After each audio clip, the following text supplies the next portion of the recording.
ನಮಸ್ಕಾರ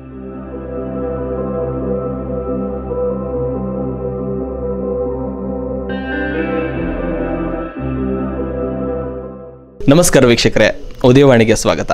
ಇವತ್ತಿನ ಸಂಚಿಕೆಯಲ್ಲಿ ಆರೋಗ್ಯಕ್ಕೆ ತುಂಬ ಉಪಯುಕ್ತವಾದಂತಹ ಒಂದೆಲಗ ಇದರ ಸೊಪ್ಪಿನ ಚಟ್ನಿ ಮಾಡೋದು ಹೇಗೆ ಅನ್ನೋದನ್ನು ತಿಳ್ಕೊಳ್ಳೋಣ. ಇದನ್ನು ಹೇಗೆ ಮಾಡೋದು ಅಂತ ತಿಳಿಸ್ಲಿಕ್ಕೆ ನಮ್ಮ ಜೊತೆಗಿದ್ದಾರೆ ಶಶಿಕಲಮ್ಮ ಅವರು. ಅಮ್ಮ ನಮಸ್ಕಾರ. ನಮಸ್ಕಾರ. ಈ ಒಂದೆಲಗ ಸೊಪ್ಪು ಅನ್ನೋದು ಈ ಮಕ್ಕಳಿಗಾಗಿರ್ಬೋದು ಯಾರಿಗೇ ಆದರೂ ಈ ನೆನಪಿನ ಶಕ್ತಿಯನ್ನು ಜಾಸ್ತಿ ಮಾಡಲಿಕ್ಕೆ ಅದನ್ನು ತಿನ್ನೋದ್ರಿಂದ ನೆನಪಿನ ಶಕ್ತಿ ಜಾಸ್ತಿ ಆಗುತ್ತೆ ಅಂತ ಹೇಳ್ತಾರೆ, ಹೌದಾ? ಹೌದು, ಜಾಸ್ತಿ ಆಗುತ್ತೆ ಅದನ್ನು ತಿಂದರೆ. ಅದು ಮಕ್ಕಳಿಗೆ ಯಾವ ರೀತಿ ಅದನ್ನ ಒಂದಲ್ಗ ಒಂದು ಮೆಣಸಿನಕಾಳು ತಿನ್ನಬೇಕು ಪ್ರತಿದಿನ? ಎಷ್ಟು ದಿನ? 48 ದಿನ ತಿಂದರೆ ಒಳ್ಳೆ ವಿದ್ಯೆ ಹತ್ತತ್ತೆ ಅಂತಾರೆ. ಜ್ಞಾಪನ ಶಕ್ತಿ ಜಾಸ್ತಿ ಬರುತ್ತೆ ಅಂತ ಹೇಳ್ತಾರೆ. ಈಗ ಹಾಗಾದ್ರೆ ಈ ಒಂದೆಲಗ ಸೊಪ್ಪಿನ ಚಟ್ನಿ ಮಾಡೋದಕ್ಕೆ ಏನೆಲ್ಲ ವಸ್ತುಗಳು ಬೇಕು? ಒಂದಲ್ಗ ಗದ್ದೆಯಲ್ಲೇ ಸಿಗುತ್ತೆ, ಅದನ್ನ ತಂದು ತೊಳೆದು ಕ್ಲೀನ್ ಮಾಡಿ ಇಟ್ಕೊಂಡು ಚಟ್ನಿ ಮಾಡಬೇಕು. ಮತ್ತು ಇದು ಸಾಸಿವೆ, ಅದಕ್ಕೆ ಒಗ್ಗರಣೆಗೆ ಸಾಸಿವೆ, ಜೀರಿಗೆ, ಉದ್ದಿನಬೇಳೆ ಹಾಕಬೇಕು. ಹಾಗೆ ಮೆಣಸಿನ್ಕಾಯಿ, ಹುಣಸೆ ಹಣ್ಣು ಹಾಕಬೇಕು, ಉಪ್ಪು, ಮೆಣಸಿನಕಾಳು, ಕಾಯಿ.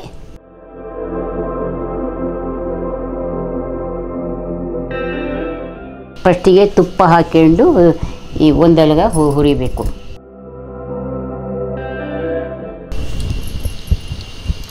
ಇದು ಒಗ್ಗರಣೆ ಹಾಕಬೇಕು. ಹೀಗೆ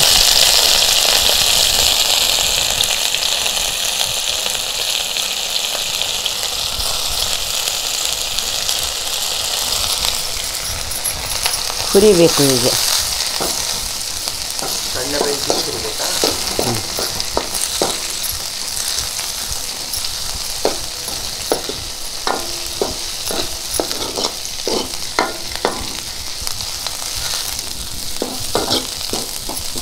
ಉಪ್ಪು, ಜೀರಿಗೆ,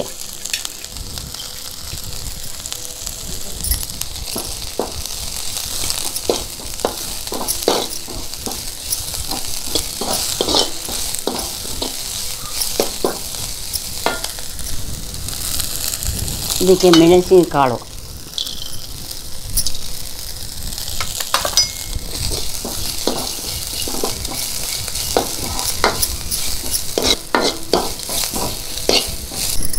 ಚಟ್ನಿ ಹುರಿದಾಯಿತು.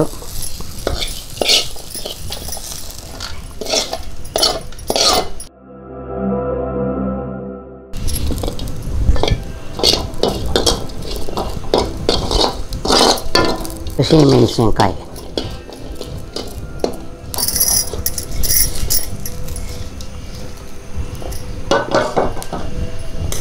ಒಂದು ಚಮಚ ಉದ್ದಿನಬೇಳೆ,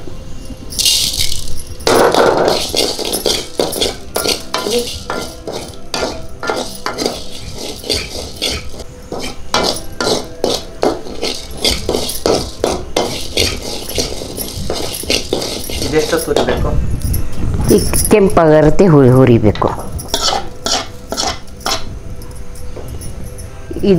ಇಷ್ಟು ಹುರಿದು ಅಷ್ಟು ಮಿಕ್ಸಿ ಹಾಕಿ ಕಾಯಿ ಉಪ್ಪು ಎಲ್ಲ ಹಾಕ್ಕೊಂಡು ಬೀಸಬೇಕು.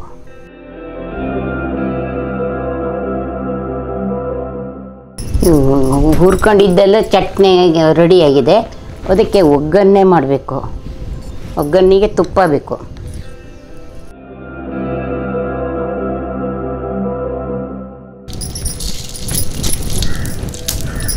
ಒಣಮೆಣಸಿನ್ಕಾಯಿ,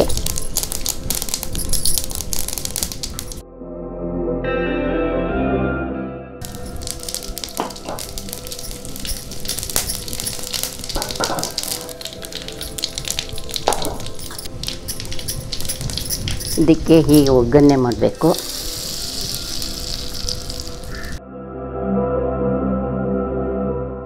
ಆರೋಗ್ಯಕ್ಕೆ ಒಳ್ಳೆಯದು ಚಟ್ನಿ.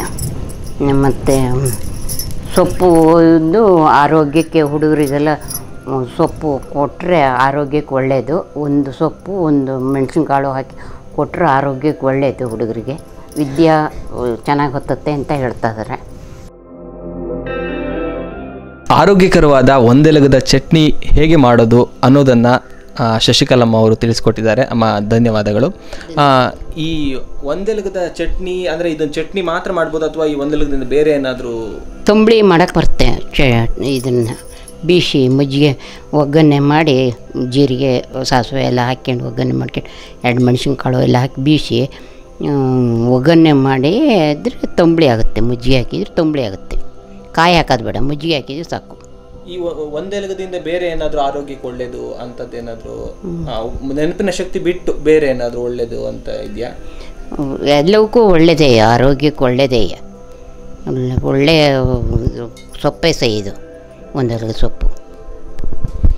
ನೋಡಿದ್ರಲ್ಲ ವೀಕ್ಷಕರೇ, ಒಂದೆಲಗದ ಚಟ್ನಿ ಹೇಗೆ ಮಾಡೋದು, ಅದು ಅತ್ಯಂತ ಸುಲಭ ವಿಧಾನದ ಮೂಲಕ ಅನ್ನುವಂಥದ್ದನ್ನ ನೀವು ಕೂಡ ನಿಮ್ಮ ಮನೆಯಲ್ಲಿ ಒಂದೆಲಗದ ಚಟ್ನಿ ಮಾಡಿ ಹಾಗೂ ಅದು ಹೇಗಿತ್ತು ಅನ್ನೋದನ್ನು ಕಮೆಂಟ್ನಲ್ಲಿ ತಿಳಿಸಿ. ಹಾಗೂ ಇಂತಹ ಇನ್ನಷ್ಟು ಮಾಹಿತಿಗಾಗಿ ಉದಯವಾಣಿಯನ್ನು ಫಾಲೋ ಮಾಡಿ. ಧನ್ಯವಾದಗಳು.